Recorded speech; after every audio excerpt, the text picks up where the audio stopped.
ఇది ఒక కమిటీస్ వేయడానికి మమ్మల్ని సేకరణ టీం కింద వేశారు, కొత్త కమిటీలు వేయటానికి. సో మేమందరం ఈ వచ్చిన ఎవరెవరు ఉన్నారో మా వాళ్ళ కార్యకర్తలు ఐడెంటిఫై చేసి వాళ్ళకి ఈ కమిటీస్ వేసేటువంటి బాధ్యత అప్పచెప్పారు. మేము వేయం కమిటీలు, సెంట్రల్ ఆఫీసులు వేస్తారు. వీళ్ళందరినీ సేకరించడానికి వేసినటువంటి ఒక కమిటీ ఇది. మాతో పాటు ఒక 25-30 మంది ఉన్నాం. సో ఇవాళకి 7వ రోజు. వాళ్ళతో అన్నీ అయిపోయినాయి. పార్లమెంట్ కదా, మొత్తం గ్రామ స్థాయిలాగా వేసేసాం. పాత కమిటీలు ఇప్పుడు ఏముండవు. పాత కమిటీలు అంటే అప్పుడు డిస్ట్రిక్ట్ ఇన్ఛార్జీలు వాళ్ళు వీళ్ళు వేసేవాళ్ళు. ఇప్పుడు సాక్షాత్ పవన్ కళ్యాణ్ గారి ఆధ్వర్యంలో ఈ కమిటీస్ వేస్తారు, గ్రామ స్థాయి దాకా వేస్తున్నారు. సో ఒక పార్టీ ప్రెసిడెంట్ ఇంత దూరంగా చేయటం, ఇంత గట్టిగా చేయటం ఇదే ఫస్ట్ టైం ఇండియాలో. నాకు తెలిసి ఇదే ఫస్ట్ టైం అనుకుంటా. సో మాకు చాలా మంచి రెస్పాన్స్ ఉంది. దాదాపు ఒక 1200 పదవులకు వస్తుంది. 1200 మంది కుర్రోళ్ళు అప్లై చేశారు. ఇంకా చాలామంది అప్లై చేసేదానికి వాళ్ళకి టైమ్స్ అయిపోక ఇంకొకటి వాళ్ళ కోసం మళ్ళీ ఉండొచ్చు. సో ఇక్కడ తవ్వదు, మళ్ళీ వస్తుండవు. వీళ్ళందరూ కూడా సీనియర్లు, అంటే వీళ్ళందరూ కూడా ఒక మంచి పదవుల్లో వీళ్ళకిచ్చి మాకు గ్రామ స్థాయి కమిటీలు దాకా తీసుకెళ్ళి పార్టీని ఎస్టాబ్లిష్ చేయడానికి. ఆల్రెడీ గ్రామ స్థాయి దాకా ఉన్నారు, అయితే వాళ్ళకి ఆర్గనైజ్డ్ లేదు. ఇప్పుడు ఆర్గనైజింగ్ చేస్తాం 100%. యూత్ మాకు వచ్చేవాళ్ళు కూడా యూతే ఎక్కువ. అలా కుదరదు కదా. ఇప్పుడు వాళ్ళు పాత వాళ్ళు ఉంటే ఉండొచ్చు, కానీ కొత్త వాళ్ళని చేర్చుకునే వాళ్ళకి లేదు కదా. ఇది పవన్ కళ్యాణ్ గారు చేసే నిర్ణయం. పాత వాళ్ళైనా కొత్త వాళ్ళైనా నేనైనా ఎవరైనా సరే ఆయన ఏం చెప్తే అది చేయాల్సిందే. అది నాయకుడు చెప్తాడు, మేము కార్యకర్తలుగా మేము ఆచరించాలి. ఇదే ఈ కార్యక్రమం 2029 ఎలక్షన్స్ కాదు. ఈ పార్టీని ఒక శతాబ్దం పాటు నడపడానికి నిర్ణయించుకున్నాం. పవన్ కళ్యాణ్ గారు నిర్ణయించారు. మంచి ఐడియాలజీ ఉంది. దీన్ని మంచి కార్యకర్తలు, మంచి మనుషులతోటి, మంచి ధైర్యం ఉన్న కుర్రోళ్ళతోటి, సాహసంతో, వీర మహిళలు కానీ అందరినీ కూడా ముందుకు తీసుకెళ్తారు. అంటే ఇప్పుడు రైట్ నౌ నాకు ఎలక్షన్స్ దాకా వెళ్ళలేదండి. కాకపోతే ఏంటంటే అప్పుడున్నటువంటి పరిస్థితులను బట్టి పవన్ కళ్యాణ్ గారు, చంద్రబాబు నాయుడు గారు వాళ్ళు డిసైడ్ చేస్తారు. ఎందుకంటే వాళ్ళు పెద్దవాళ్ళు కాబట్టి ఎక్కడి నుంచి పోటీ చేయాలి, ఏం చేయాలి అనేది వాళ్ళు నిర్ణయిస్తారు. ఓకే అండి. ఎలా ఉంది సార్ పార్టీ ఇప్పుడు పోలవరం జిల్లాలో జనసేన? ఇప్పుడు ఈ పోలవరం జిల్లా అంటే మాకు యాక్చువల్గా ఏర్పడిన జిల్లా కదండి ఈ జిల్లాగా, బట్ మాకు మెయిన్గా ఏంటంటే అరకు పార్లమెంట్ పాయింట్ ఆఫ్ వ్యూలో మేము వచ్చాం. సో పాడేరు, అరకు, పార్వతీపురం, సాలూరు, కురుపాము, పాలకొండ, ఇక్కడ ఈ రంపచోడవరం, ఈ 7 చోట్ల మేము ఒక లెవెల్లో మేము ఎక్స్పెక్ట్ చేసాం ఇది ఉంటుందని ఇంత. కానీ ఇంకా చాలామంది రావాలని రాలేక వర్షాల వల్ల వీటిని లాగారు. వాళ్ళ కోసం మళ్ళీ వస్తాం మరోసారి. కానీ వీళ్ళు మాత్రం చాలా మంచి యువత.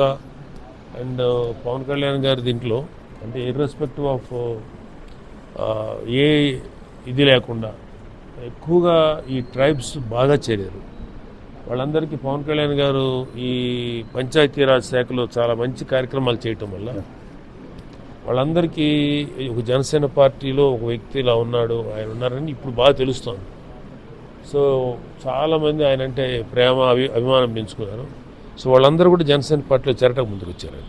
పాడేదేవిలో బాగా చేశారండి కాదు, కానీ ఇక్కడ కూడా చేశారండి. ఇక్కడ కూడా కొన్ని చోట్ల చేస్తారు. ఎందుకంటే మాకు వస్తారండి. మాకు యాక్చువల్గా ఏంటంటే ఆయన ఒక్క మనిషి రోజుకి ఒక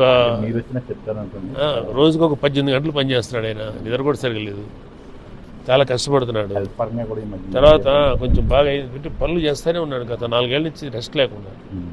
సరే మాకేంటంటే పంచాయతీరాజ్ శాఖకి మనకి ఈ ట్రైబల్ ప్రాంతంలో అంటే ఎంత పని చేశాడని చెప్పడానికి ఈ ట్రైబల్ ప్రాంతం దాదాపు 3,000 కోట్ల రూపాయలు ఖర్చు పెట్టారు ఇప్పుడు దాకా.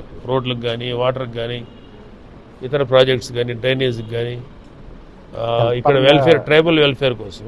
అయితే వైసీపీ హయాంలో 90 కోట్లు ఖర్చు పెట్టారు 5 ఏళ్లలో. మీరు వచ్చి 2 ఏళ్లలో 3,000 కోట్లు ఖర్చు పెట్టారు. అంటే ఎప్పుడైతే నిజాయితీగా పనిచేస్తారో వాళ్ళే ధైర్యంగా సెంట్రల్ నిధులు తెచ్చుకోగలరు. సో మంచి నిజాయితీపరుడైన నాయకుడు కాబట్టి మేము బాగా చేయగలుగుతాం. ఓకే అండి, థ్యాంక్ యూ అండి. స్థానిక సంస్థల ఎన్నికల్లో కూడా కూటమి ఉంటుందండి. కూటమి అంటే కూటమి ఉంటుందండి, కూటమిలోనే ఉంటాం. జనసేన తరఫున ఏమైనా ఉంటుందా? జనసేన తరఫున అంటారా? జనసేన తరఫున పెద్దవాళ్ళు నిర్ణయించేటువంటి ఒక అంటే నాయకులు ఎవరైతే మా పవన్ కళ్యాణ్ గారు లేకపోతే చంద్రబాబు నాయుడు గారు ఆ సీట్ల సర్దుబాటు పెద్దవాళ్ళ నిర్ణయాన్ని బట్టి ఉంటుందండి. ప్రతి దాంట్లోనూ గ్రామ స్థాయి దాకా ఉన్న పదవులన్నింటిలో ప్రభుత్వ సంబంధించిన పదవులను అన్నింటిలోనూ వాళ్ళ అవగాహన దృష్ట్యా ఎలా చేయాలి ఏంటనేది వాళ్ళు నిర్ణయించుకుంటారు. అది త్వరలో సేకరించిన దాంట్లో పేర్లు ఉన్నాయి కదండి, వాళ్ళు ఏమైనా నామినేషన్ పోస్ట్ ఇచ్చే అవకాశం ఏమో ఎందుకు ఉండకూడదు, వాళ్ళు ఉండొచ్చు అండి. ఇక్కడ మేము జనసేన ఎక్కడైనా పోటీ చేయొచ్చు, పార్లమెంట్ నుంచి విలేజ్ స్థాయి వరకు లోకల్ బాడీ ఎలక్షన్ పోటీ చేయొచ్చు. అది ఇప్పుడు టూ ఎర్లీ చెప్పడం ఎక్కడి నుంచి పోటీ చేస్తామో ప్రస్తుతానికి ఎవరు చెప్పలేదు. మేము ముందు మా కార్యకర్తల బలం ఏంటి అనేది మాకు తెలియటానికి వాళ్ళు ఆల్రెడీ ఉన్నారని మాకు తెలుసు, కానీ ఇంకొంచెం ప్రత్యక్షంగా చూడటానికి ఇది అవకాశం దొరికింది. సో ఖచ్చితంగా అప్పుడున్నటువంటి పరిస్థితులను బట్టి చంద్రబాబు నాయుడు గారు పవన్ కళ్యాణ్ గారి యొక్క అవగాహన బట్టి మా వాళ్ళు పోటీ చేస్తారు జనసేన. అంటే ఎక్కువగా రాష్ట్రంలో ఇక్కడ నామినేటెడ్ పోస్టులు ఇవ్వలేదు, డైరెక్టర్స్ కానీ మిగతా జిల్లాల్లో ఇచ్చారు. రంపచోడవరంలో అది చంద్రబాబు నాయుడు గారు మరి సీఎం గారు కదా, మరి ఎక్కడ ఇవ్వలేదు, ఏది ఇవ్వలేదు పదవి కూడా రాలేదు. అంటే ఎవరికి ఇవ్వలేదా? ఈ జిల్లాలో ఎవరికి ఇవ్వలేదు. అంటే పార్లమెంట్లో టీడీపీకి కూడా ఎవరికి ఇవ్వలేదా? టీడీపీకి ఇచ్చారు, జనసేనకి ఇప్పుడు రిప్రజెంటేషన్ ఇప్పుడు పెట్టాం కాబట్టి అండి మా డైరెక్టర్ కూడా రాలేదు. ఇప్పుడు వస్తాయండి. నేను కొన్ని మా దగ్గరకు వచ్చినాయి కొన్ని రిపోర్ట్స్, దాన్ని బట్టి మేము మాట్లాడుకొని చేసుకుంటాం. పార్టీ పెట్టినప్పటి నుంచి కళ్యాణ్ గారికి జన సైనికులు వీర మహిళలు అన్నకి ఒక తమ్ముడు చెల్లెళ్ళగా అండగా ఉన్నారు. ఎప్పుడు వస్తున్న అవకాశం మా కళ్యాణ్ గారి దగ్గర వన్ మాట్లాడదామనే అవకాశం ఇప్పుడు వచ్చింది. దాదాపు సుమారు ఒక 7 రోజుల నుంచి మీరు ఓపికగా అందరినీ అని వాళ్ళ యొక్క పార్టీ కోసం చేసిన కార్యక్రమాలు చేస్తారు కదా, మీకు మెగా బ్రదర్గా అందుకు ఎలా అనిపిస్తుంది సార్? నాకు పవన్ కళ్యాణ్ గారు ఆయన ఎంతలా జనాల్లో వెళ్ళారన్న విషయం మాకు తెలుసు, ఒక అంచనా ఉంది. సో ఈ టూర్ వేసిన తర్వాత అందులోనూ ఈ రిమోట్ ట్రైబల్స్ అంటే రిమోట్గా ఉంటారు వీళ్ళు, నాగరిక ప్రపంచం చాలా తక్కువ దూరంలో ఉంటారు, స్వచ్ఛంగా బతుకుతుంటారు ఇక్కడ వాళ్ళందరూ. సో వీళ్ళకి ఎంతవరకు ఆ పవన్ కళ్యాణ్ గారు చొరవ ఉంది, ఆయన ఎంతవరకు వాళ్ళ మనసులోకి వెళ్ళారనేది ఒక అంచనా ఉంది. కానీ ఇక్కడ వచ్చిన తర్వాత మా అంచనాలు తలకిందులు అయ్యేలాగా చాలా డీప్గా, అంటే ఇక్కడ రంపచోడవరము లేకపోతే పాడేరు అరకు కాదు, అక్కడ రిమోట్ హ్యామ్లెట్స్ ఉంటాయి చూడండి, అక్కడి నుంచి కూడా ఎంతోమంది వచ్చి జనసేనలో మేము ఉన్నామండి ఎప్పటి నుంచో, ఇప్పుడు మాకు పవన్ కళ్యాణ్ గారు చాలా మాకు చేస్తున్నారు, మా రోడ్లు బాగా చేశారు, మా ఆడపిల్లలు డోలీలు వెళ్ళకుండా రోడ్లు వేశారు, పేషెంట్లు డోలీల్లో వెళ్ళకుండా రోడ్లు వేశారు, మాకు నీళ్ళు ఇచ్చారు, మా స్కూల్స్ బాగా చేశారు, అలాగా ఎన్నో మాటలు చెప్తున్నారండి. అలాగే మా అడవులు ఎక్కువ ధ్వంసం కాకుండా కాపాడుతున్నారండి. అడవులు ఇక్కడ పార్వతీపురం లాంటి చోట ఏనుగులు వచ్చి ధ్వంసం చేయకుండా అక్కడ దాన్ని కేర్ తీసుకుంటున్నారు, కుంకి ఎలిమెంట్స్ తెప్పించి. సో ఆయన తీసుకున్న అన్ని శాఖల్లోనూ పరిపూర్ణ న్యాయం చేస్తారు. దాన్ని బట్టి మాకు అర్థమైంది ఏంటంటే ఒక నాయకుడు నిజాయితీగా పనిచేస్తే ప్రజల మనసులోకి ఎంతగా వెళ్తారనేది మాకు అవగాహనకు వచ్చింది. ఇప్పుడు జనాలు ఆల్రెడీ ఉన్నా కూడా జనాలకి అవగాహన ఉంది, పవన్ కళ్యాణ్ గారికి అవగాహన ఉంది, మధ్యలో మేము ఉన్నాం కదా, మాకు కూడా ఒక అంచనా ఉంది, బాగా వెళ్ళుంటారు. కానీ మా అంచనాలకి మించి 100 రెట్లు ప్రజల గుండెల్లో ఆయన చోటు చేసుకున్నారు. స్వాతంత్రం వచ్చి ఇన్నాళ్ళైన తర్వాత కూడా ఏ రాజకీయ నాయకుడు చేయని విధంగా పవన్ కళ్యాణ్ గారు తన శాఖను అభివృద్ధి చేసుకుంటూ వెళ్తూ, అలాగే ప్రత్యర్థులకు సైతం వాళ్ళ అంచనాలు తలకిందులు చేస్తూ వాళ్ళ ఊహలకు కూడా అందకుండా అభివృద్ధి చేస్తున్నారు కదా, ఒక మెగా బ్రదర్గా ఎలా ఫీల్ అవుతున్నారు సార్? ఇప్పుడు ఆయన నాకు బ్రదరే కానీ దానికి మించి నేను ఒక కార్యకర్తగా ఆయన్ని చాలా ఇష్టపడతాను. ఒక నాయకుడిని ఎలాగా ఒక కార్యకర్త ఇష్టపడతాడో నా తమ్ముడైనా కూడా దానికి మించి ఒక నాయకుడిగా ఆయన చాలా అభిమానిస్తాను. అభిమానించడం అంటే నేను భారతదేశంలో అత్యంత అరుదుగా కనపడే గొప్ప నాయకుల్లో ఒకడు. సో అలాంటి వ్యక్తి ఇంత పని అంటే మాకు ఈయన ఇంత గొప్పగా పనిచేస్తాడని మాత్రం మాకు అదైతే అంచనా ఉంది. ఒక నిజాయితీ పరుడు అధికారంలోకి వస్తే ఎంత గొప్పగా పనిచేస్తాడనేది ఒక అవగాహన ఉంది. అది మేము 2019లో ఓడిపోయిన తర్వాత మాకు ఒక ఛాన్స్ మిస్ అయిందని కాదు, ప్రజలు ఒక మంచి ఛాన్స్ మిస్ చేసుకున్నారని బాధపడ్డాం. సరే వాళ్ళే తెలుసుకుని వేస్తారులే అనుకున్నాం. వాళ్ళేమో ఈవెన్చువల్గా 2019లో ఒక దుర్మార్గమైనటువంటి ప్రభుత్వాన్ని ఎన్నుకొని చాలా నష్టపోయారు.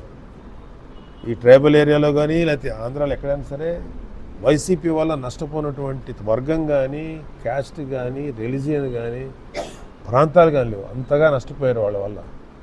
జగన్ తాలూకు ఒక నియంతృత్వ పోకడలతోటి, వాళ్ళ పార్టీ కార్యకర్తలతోటి. మీకు ఇది కూడా తెలుసు కదా, ఇక్కడ ఎంత చంపేసి డ్రైవర్ని ఇంటికి పార్సల్ చేశారు మీ ఎమ్మెల్సీ గారు. సో ఇక్కడ దుర్మార్గమైనటువంటి పరిపాలనని మన ఎప్పుడైతే కూటమి కలిసి ముందుకెళ్తుందో తొక్కేసేసి మా కార్యకర్తలను వాళ్ళు లేకపోతే వీళ్ళు కూటమి నుంచి చాలా అద్భుతమైన విజయం సాధించారు. సో మాకు నిజంగా చాలా ఆయన దగ్గర మేము పనిచేయడం మాకు గర్వంగా ఫీల్ అవుతామండి. ఇప్పుడు ఏ పార్టీ అయినా అధికారంలోకి వచ్చిన తర్వాత వాళ్ళకి ఏ నియోజకవర్గంలో ఎక్కువ అయితే ఓట్లు పడినాయో వాళ్ళని అక్కడ అభివృద్ధి చేసుకుంటూ వెళ్తారు. ఇక్కడ పవన్ కళ్యాణ్ గారు అసలు ఓట్లు కులమతాలకు సంబంధం లేకుండా అన్ని ప్రాంతాలని ఒకే విధంగా చేసుకుంటూ వెళ్తున్నారు కదా. దీని జనసేన ఒక ఎమ్మెల్సీగా మీరు ఒక ఎమ్మెల్సీగా నాకు అది కూడా మంచి పాయింట్ అడిగారు.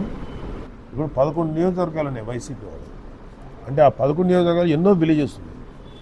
అదేవిధంగా ఆంధ్రాలో ఇప్పుడు కూటమి అధికారులు ఉన్నా సరే చాలా విలేజెస్, చాలా చోట్ల అక్కడ కొన్ని విలేజెస్ వైసీపీ వాళ్ళకి కూడా ఉన్నాయి సర్పంచ్లుగా. కానీ ఇతను వైసీపీ వాడ, కమ్యూనిస్ట్ పార్టీ ఉంది అక్కడ, ఇంకొక పార్టీ ఉందా, ఇంకొక పార్టీ ఉందో చూసుకోవట్లా. అందరికీ కూడా సమానంగా ఇచ్చి అతడు వైసీపీ సర్పంచ్ అయినా చేయగలిగారు. అది ఆయన విశాల హృదయానికి ఒక నిదర్శనం. ముందు గ్రామాలు బాగుపడాలి, కానీ ఇక్కడ పార్టీలు ఒకసారి అధికారంలోకి వచ్చిన తర్వాత ఒక శత్రుత్వం పెట్టుకోకూడదు, కలిసి పనిచేయాలని. అది ఆ గ్రామంకి సంబంధించిన సర్పంచ్ వైసీపీ అయినా ప్రజలు కామన్గా అందరికీ చెందుతారు. సో వాళ్ళ కోసం చేయాలి కాబట్టి వ్యక్తిగతంగా ఆయన ఎవరి మీద గ్రడ్జెస్, పగ, ప్రతీకారం పెట్టుకోరు. యుద్ధం వస్తే ఆయనంత గొప్ప వారియర్ లేడు, కానీ సర్వీస్ వర్క్ వస్తే తనాపరా భేదం చూడకుండా అందరికీ హెల్ప్ చేస్తారు, అందరికీ పని చేయడానికి పనిచేస్తారు. సో వెరీ హ్యాపీ అండి మేము ఆయన దగ్గర పనిచేయటం. ఓకే అండి, థ్యాంక్ యూ.